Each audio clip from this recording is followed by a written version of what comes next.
Hello students, स्वागत है आप सभी का। स्टूडेंट्स, रिसेंटली आप सभी लोगों ने न्यू ईयर को सेलिब्रेट किया होगा, काफ़ी सारी पार्टियां की होंगी। तो आप सभी लोगों को नए साल की काफ़ी सारी शुभकामनाएं। स्टूडेंट्स, नया साल आने के साथ ही 2023 आने के साथ ही यहाँ हमारी जो रिस्पॉन्सिबिलिटी है या जिस एग्ज़ाम के लिए हम यहाँ पे प्रिपेयर कर रहे हैं काफ़ी साल से या काफ़ी महीनों से, तो उसको यहाँ पे अचीव करने का जो समय है वो आ गया है।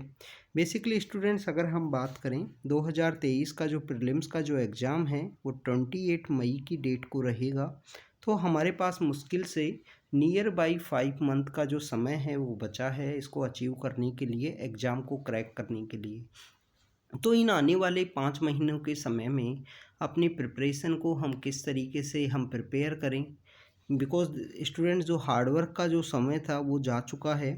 हार्डवर्क जिसमें हमने रेगुलरली जो एनसीईआरटी रीड की हों, बेसिक किताबें रीड की हों, वो समय है वो जा चुका है। अब जो समय है वहाँ पे हार्डवर्क के साथ साथ आपको यहाँ पे जो स्मार्ट वर्क है वो भी आपको शो करना होगा। आपको यहाँ पे स्मार्ट वर्क भी दिखाना होगा। हार्ड वर्क तो करनी होगी, मेहनत तो करनी ही है, सारी किताबों को रीड करना है, उनका रिवीजन करना है, टेस्ट लगाने हैं, करंट अफेयर को यहाँ पे डिस्कस करना है। साथ ही साथ आपको यहाँ पे अगर हम बात करें, आपको स्मार्ट वे में देखना है कि किस तरीके के प्रीवियस ईयर से क्वेश्चन पूछे जाते हैं। तो उन सब बातों के बारे में हम इस वीडियो के अंदर डिस्कस करेंगे। तो सबसे पहले हम डेज़ के बारे में यहाँ पे कैलकुलेट करते हैं कि किस तरीके से जो डेज़ हैं वो बचे हैं हमारे आने वाले समय में। तो सबसे पहले आप देखिए स्टूडेंट, जो जनवरी का जो महीना है, फरवरी का जो महीना है हमारे पास में, और जो मार्च का महीना है, ये जो 3 महीने हैं, इन 3 महीनों के अंदर अगर अभी भी आपने कोई किताबें हैं वो आपने सही ढंग से रीड नहीं की हैं, या आपने जो जिस तरीके से भी रीड किया है उसको अच्छे से याद नहीं कर पाई हैं, तो इन 3 महीनों के अंदर उन बुक्स को काफ़ी अच्छे से आप याद कीजिए। क्योंकि आप देखिए कि फरवरी का जो मंथ है, फरवरी के मंथ में हमारी इकोनॉमी से रिलेटेड 2 डॉक्यूमेंट मार्केट के अंदर आएंगे। 2 डॉक्यूमेंट हमारे इकोनॉमी से रिलेटेड क्या मार्केट के अंदर आएंगे? एक तो हमारा इकोनॉमी सर्वे है, जो इकोनॉमी सर्वे है जिसके कुछ इम्पोर्टेंट जो चैप्टर्स जो रहेंगे, या इम्पोर्टेंट जो टर्मिनोलॉजी हैं, या इम्पोर्टेंट जो अगर हम बात करें इंट्रोडक्शन एंड कंक्लूजन वाला जो सेक्शन है हर एक चैप्टर का, तो जो हमारे एग्ज़ाम के पॉइंट ऑफ व्यू से इम्पोर्टेंट हैं तो उसको हमको देखना है। सेकंड, हाँ, यहाँ पे हमारा जो बजट है, बजट आएगा जिसको गवर्नमेंट के द्वारा जो बजट है वो यहाँ पे पेश किया जाएगा। तो बजट में काफ़ी सारी स्कीम आती हैं जो गवर्नमेंट के द्वारा प्रपोज की जाती हैं। प्रेसिडेंट के द्वारा यहाँ पे दोनों हाउस को एड्रेस किया जाएगा सबसे पहले। तो प्रेसिडेंट जब अपना हाउस को एड्रेस करते हैं तो उसके अंदर वो प्रीवियस ईयर की जो गवर्नमेंट का अचीवमेंट है उसके बारे में वो लिखते हैं, उसके बारे में वो बताते हैं। इसके अलावा प्रेसिडेंट के असेंट अगर हम बात करें स्पीच की, तो प्रेसिडेंट के स्पीच के अंदर हमको आने वाला जो ईयर है जिसमें गवर्नमेंट की जो अपॉर्चुनिटीज़ हैं, जो जिन एरियाज़ के अंदर गवर्नमेंट वर्क करेगी, तो उसके बारे में भी हमको देखने को मिलता है। तो प्रेसिडेंट का स्पीच, इकोनॉमी सर्वे, प्रेसिडेंट का जो स्पीच है वो आपको देखने को मिलेगा सबसे पहले, जब क्योंकि आपको पता है हर एक साल का जब नया सेशन स्टार्ट होता है तो प्रेसिडेंट उसको एड्रेस करते हैं, और एक बार एड्रेस करते हैं कि किसी भी जनरल इलेक्शन के बाद में जब लोकसभा फिर से मिलती है तो उसको वो एड्रेस करते हैं हमारे प्रेसिडेंट। तो बेसिकली स्टूडेंट्स, प्रेसिडेंट का जो एड्रेस है वो आपको एक नया डॉक्यूमेंट है। इकोनॉमी जो सर्वे है, मैक्सिमम आपको जो प्रेसिडेंट के एड्रेस में गवर्नमेंट स्कीम्स के बारे में जानकारी मिलेगी, जिस गवर्नमेंट स्कीम्स के बारे में जिनके बारे में आपने न्यूज़पेपर में रीड किया होगा, तो आपके लिए एक रिवीजन के रूप में ही वो काम करेगा।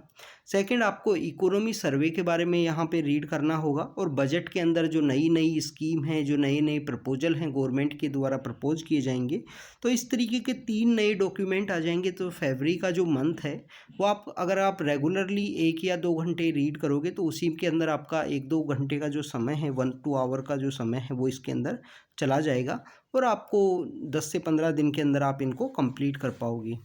तो आपकी जो भी बेसिक किताबें हैं जिसके अंदर है पॉलिटी है, हिस्ट्री है। अब हिस्ट्री भी ऐसा नहीं है कि हिस्ट्री सिर्फ ओनली एक ही सब्जेक्ट है या एक ही जो रेफरेंस बुक है। इसके अंदर हिस्ट्री के अंदर आप देखिए कि एंशियंट हिस्ट्री अलग से है, मेडिवल हिस्ट्री का इतना वेटेज नहीं है, बट काफ़ी ज़्यादा इजी है उसको क्रैक करना, ये याद करना। मेडिवल हिस्ट्री है, फिर उसके बाद में मॉडर्न हिस्ट्री है। इसके अलावा कल्चर का एक डिफरेंट सेक्शन है जिससे भी 4 से 5 क्वेश्चन आपको देखने को मिलते हैं। और आप देखिए कि ये जो हिस्ट्री का जो सेक्शन है, एंशियंट, मेडिवल और कल्चर, ये तीनों के तीनों सेक्शन एक दूसरे से कनेक्टेड हैं।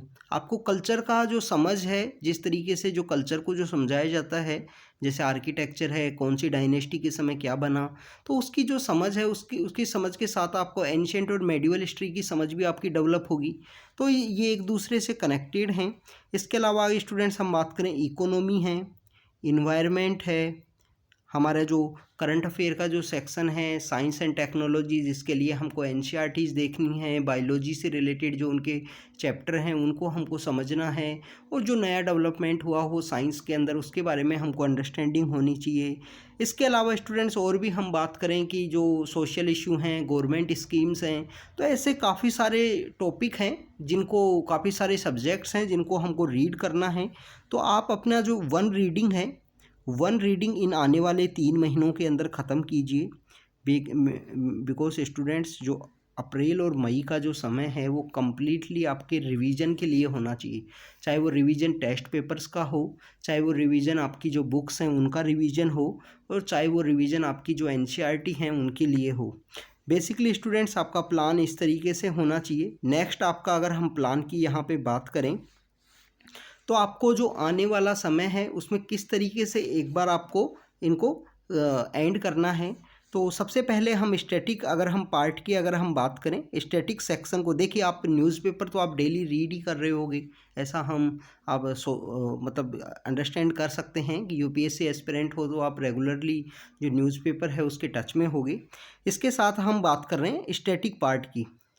तो स्टैटिक पार्ट के अंदर आप देखिए कि स्टैटिक पार्ट में बेसिकली आपकी जो एनसीईआरटी हैं वो आपको कंप्लीट कर ली होंगी। अगर नहीं की हैं तो जनवरी का जो महीना है, जो जनवरी का जो कंप्लीट मंथ है, तो 31 जनवरी तक आप अपनी जो एनसीईआरटी हैं उनको एक बार कंप्लीट कीजिए।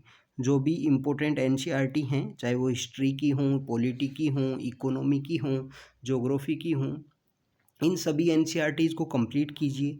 इन सभी एनसीईआरटीज़ को कंप्लीट करने के बाद में जो भी रेफरेंस बुक आप यहाँ पे रेफ़र करते हो, जैसे आप सपोज कीजिए पॉलिटी के लिए जो मैक्सिमम एस्पिरेंट्स जो यहाँ पे बुक रेफ़र करते हैं वो है लक्ष्मीकांत।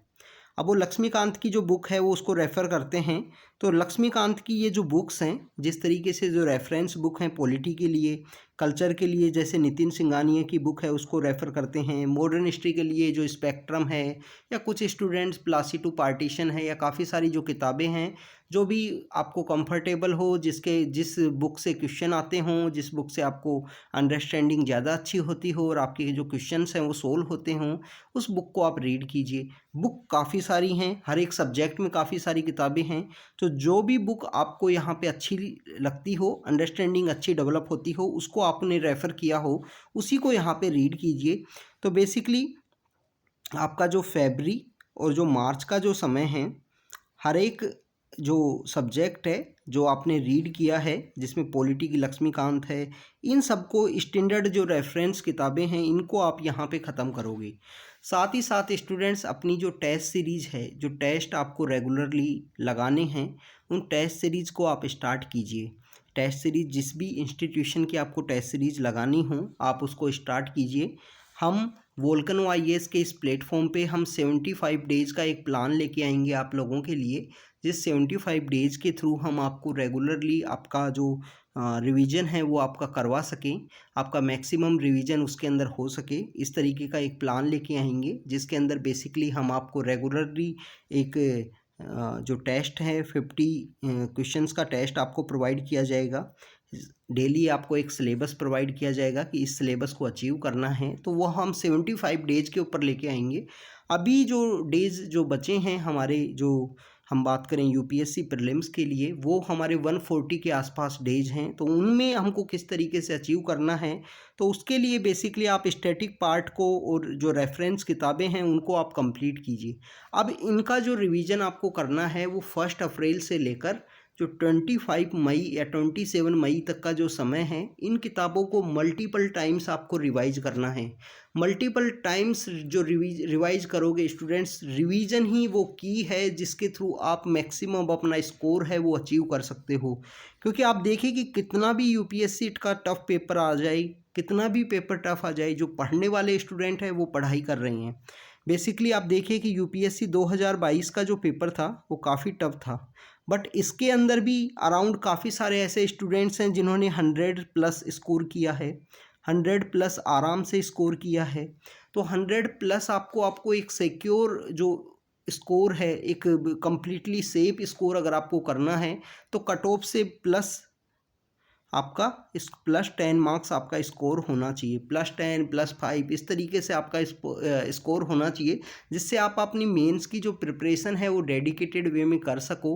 क्योंकि प्रीलिम्स से और मेंस का जो प्रीलिम्स का रिजल्ट आने में, प्रीलिम्स का पेपर और प्रीलिम्स का जो रिजल्ट आने के बीच में जो 20 दिन या 25 दिन का जो समय होता है, अगर आपका अच्छे से आपका स्कोर नहीं है तो आप कंटिन्यू उस समय में आप सोचते रहोगे, हो सकता है मेरा ना हो सकता है कि मेरा हो भी जाए।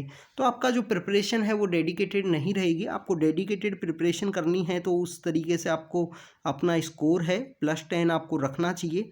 अभी भी जो भी टेस्ट पेपर आप लगाओ, जो भी आप टेस्ट सीरीज आप लगाने की कोशिश करो, उसके अंदर ऐसा कोशिश करो कि आपका स्कोर है वो काफ़ी अच्छा आए। सेकंड बात स्टूडेंट्स यहाँ पे निकल के आती है टेस्ट पेपर्स की। टेस्ट पेपर स्टूडेंट्स ऐसा है, जितने भी पिछले 4-5 साल के समय में जितने भी बच्चे जो एग्ज़ाम निकाले हैं, कुछ एक्स्ट्रा ऑर्डिनरी बच्चों की हम बात नहीं कर रहे हैं, कुछ एक्स्ट्रा ऑर्डिनरी स्टूडेंट्स की हम बात नहीं कर रहे हैं, जो नॉर्मल स्टूडेंट हैं, नॉर्मल ह्यूमन बीइंग के रूप में, उन बच्चों ने इस तरीके से किया है कि जब एग्ज़ाम का 4 से या 5 समय का महीने बचे होते थे, 5 से 6 महीने का जो समय बचा होता था, तो उसी समय से वो टेस्ट रेगुलरली उनका जो प्रैक्टिस है वो स्टार्ट कर देते थे। तो आप भी रेगुलरली अपना जो कोई भी टेस्ट सीरीज है जो मार्केट में आपको जो भी मिलती है, उसका जो क्वेश्चंस का प्रैक्टिस आप स्टार्ट कीजिए। उन क्वेश्चंस की प्रैक्टिस के थ्रू आप रेगुलरली अपने आपका जो स्कोर है वो देखते रहिए, आपके क्वेश्चन सही हो रहे हैं या आप जो जिस भी बुक को आपने रीड किया है, उस बुक से आपने अच्छे से रीड किया है या नहीं किया है, या आपकी जो कोई टर्मिनोलॉजी तो नहीं वहाँ पे मिस हो गई रीड करते हुए, किस तरीके से आप स्टेटमेंट्स को रीड करते हो, एमसीक्यूज़ को जो प्रैक्टिस करने का जो फॉर्मूला है वो भी आपका इसके साथ डेवलप होगा। क्योंकि स्टूडेंट्स कुछ चीज़ें ऐसी हैं जो हार्डवर्क के साथ ही आप सीखोगे। आप ऐसा नहीं है कि एमसीक्यूज़ को किसी चिट कोड ऐसा काफ़ी इंस्टीट्यूशंस के द्वारा या काफ़ी सारे जो सिलेक्टेड स्टूडेंट्स हैं उनके द्वारा चलाया जाता है कि सभी क्वेश्चंस में आप डी मार्क कर दीजिए। आप डी मार्क कर दोगे, हो सकता है कि यूपीएससी एग्जामिनर वहाँ पे डी मार्क से वो रॉन्ग हो जाए। तो इस तरीके के जो कॉन्सेप्ट्स हैं वो बेसिकली काफ़ी सारा हार्डवर्क आप करोगे जब आप अराउंड 50 से ऊपर जब पेपर्स आप लगाओगे, टेस्ट पेपर्स को आप यहाँ पे प्रैक्टिस करोगे, तो प्रैक्टिस करने के साथ ही आपका ये डेवलप होगा। कभी भी दूसरों के लिए जो स्ट्रेटजी वर्क करती है उसको अपने लिए मत मानना। अपने लिए जो स्ट्रेटजी वर्क करेगी वो आपको ऑटोमेटिकली समझ में आ जाएगा, जिससे आपका जो स्कोर है, जो नॉलेज है वो इम्प्रूव होती हुई आपको दिखाई देगी। तो स्टूडेंट्स ये सब आपको करना है, टेस्ट पेपर्स आपको प्रैक्टिस करना स्टार्ट कर देना चाहिए अभी कंटिन्यू 2 दिन के अंदर या 1 दिन के अंदर रेगुलरली। जब भी आप रात को जो समय होता है, जैसे 10 से 12 का समय है या 9 से 10 का समय है, तो 1 घंटे के लिए लगाइए स्टार्टिंग डेज में, या 15 मिनट के लिए भी आप प्रैक्टिस कर सकते हो। क्योंकि हो सकता है कि आपको 2 घंटे बैठने का अभी स्टार्टिंग में प्रैक्टिस ना हो, तो टेस्ट पेपर के लिए जब भी आप बैठो तो 5 क्वेश्चन 10 क्वेश्चन इस तरीके से आप अपनी प्रैक्टिस स्टार्ट कर सकते हो। और ये प्रैक्टिस आपकी फिर रेगुलरली 2 घंटे के लिए आप बैठिए। ऑफलाइन अगर आपको कहीं पे टेस्ट देने का मौका मिल रहा है तो आप ज़रूर उन टेस्ट को दीजिए।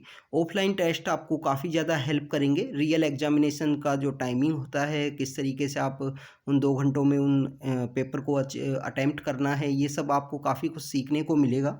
तो अभी हम आपसे इस तरीके के और भी काफ़ी सारे वीडियोस बनाते रहेंगे। तो स्टूडेंट्स अपनी प्रैक्टिस को स्टार्ट कर दीजिए। एक बार आप एक 1 राउंड ऑफ रिवीजन अगर हम कहें, 1 राउंड जो है जिसमें आपको अपनी एनसीईआरटी और जो स्टैंडर्ड जो रेफरेंस किताबें हैं उनको एक बार रीड कीजिए और अपना जो टेस्ट है वो आपको स्टार्ट कर देना है।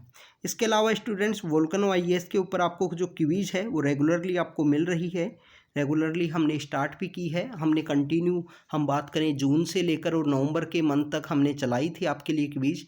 फिर उसके अंदर जो कुछ स्टूडेंट्स का जो रिस्पॉन्स था वो काफ़ी सही नहीं था लास्ट के फेज़ में, क्योंकि दिवाली की हॉलीडेज़ के आसपास फिर कुछ स्टूडेंट्स के द्वारा बाद में रिक्वेस्ट की गई कि आप फिर से इसको रीस्टार्ट कीजिए, तो हमने आपके लिए क्विज़ फिर से स्टार्ट की है। रेगुलरली आप 5 क्वेश्चंस को यहाँ पे प्रैक्टिस कर सकते हो। डिस्कशन के थ्रू आपको और भी काफ़ी सारी इन्फॉर्मेशन है वो हम आपको प्रोवाइड करते हैं उस क्वेश्चन से रिलेटेड। तो स्टूडेंट्स ये सब कुछ बातें थी प्रीलिम्स के लिए, क्योंकि स्टूडेंट्स मेन इंपॉर्टेंट है ज़्यादा बातों के अंदर ध्यान ना देते हुए एक्शंस के ऊपर बिलीव कीजिए, believe on action rather than the words, यही एक इम्पोर्टेंट की है। पेन चलाइए, अच्छे से मेहनत कीजिए, याद नहीं होता तो लिख लिख के याद कीजिए, रिवाइज कीजिए, क्योंकि हार्ड वर्क करने से ही एग्ज़ाम निकलेगा स्टूडेंट्स, ऐसे वैसे एग्ज़ाम नहीं निकलता है। किसी का निकल सकता है, हो सकता है हमारे लिए वो फॉर्मूला वर्क ना करे, तो अच्छे से मेहनत करोगे तो एग्ज़ाम ज़रूर निकलेगा। एग्ज़ाम नहीं निकलेगा तो आप नियर बाई कट ऑफ पहुँचोगे, वो हो सकता है कि फ्यूचर के एग्ज़ाम्स में हेल्प करे, क्योंकि यूपीएससी तो कोई इस तरीके का एग्ज़ाम तो है नहीं कि आप 1 साल के लिए आप प्रिपरेशन किए और एग्ज़ाम निकल गया। हो सकता है आपका प्रीलिम्स निकल जाए, मेंस ना निकले। तो आपको जो अपना हार्ड वर्क है वो कंटिन्यू करना है और एग्ज़ाम हमें निकालना ही है। निकालने के लिए सबसे बेस्ट है कि हार्ड वर्क कंटिन्यू रखिए और अपना जो स्मार्ट वर्क है, स्मार्ट वर्क को यहाँ पे यूज कीजिए। इन आने वाले कुछ समय में प्रीवियस ईयर क्वेश्चन पेपर्स हैं उनको अच्छे से आप देख लेना, जनवरी और फरवरी के मंथ के अंदर ही, जिसके अंदर आपको हर एक क्वेश्चन पेपर को समझ में आएगा कि प्रीवियस ईयर के क्वेश्चन पेपर्स में किस तरीके के क्वेश्चंस हैं वो पूछे जाते हैं। तो ये आपको पता होना चाहिए स्टूडेंट्स, इस तरीके से अपनी मेहनत है वो अच्छे से आपको करनी है। तो ये स्टूडेंट्स कुछ बातें थी, वैसे ज़्यादा बातों के अंदर ध्यान ना देते हुए मेहनत पे कंटिन्यू ध्यान दीजिए और आपके जो सभी लेक्चर्स हैं वो हम आपके लिए प्रोवाइड कर देंगे 28 मई, या अगर हम बात करें 15 मार्च का जो समय है उससे पहले ही आपके लिए जो सभी स्टैंडर्ड बुक्स हैं उनके रिलेटेड जो वीडियो हैं वो आपको हम प्रोवाइड कर देंगे। तो आप सभी वीडियोज़ को हमारे वोल्केनो आईएएस के चैनल पे भी जाके देख सकते हो। हम हर एक सब्जेक्ट वाइज जो क्वेश्चंस हैं उसकी भी प्रैक्टिस आपको करवा रहे हैं, जिसमें एंशिएंट हिस्ट्री है, मॉडर्न हिस्ट्री है, इसके भी वीडियोज़ आपके लिए अपलोड किए हैं। इन्वायरमेंट की क्विज भी हमने अपलोड की हैं, तो सभी कुछ आपके लिए अपलोड किया जाएगा। आप कंटिन्यू बस आप बने रहिए हमारे साथ। तो स्टूडेंट्स यही स्ट्रेटजी का पार्ट था, यही सब आपको बताया है। स्टार्ट कीजिए अभी अपनी प्रिपरेशन को अच्छे से। अभी हम रेगुलरली इस तरीके के वीडियोस आपसे बनाएंगे, फरवरी में भी, मार्च में भी, तो उसके थ्रू हम आपसे और भी कुछ डिस्कस करेंगे। तो thank you students, thank you very much.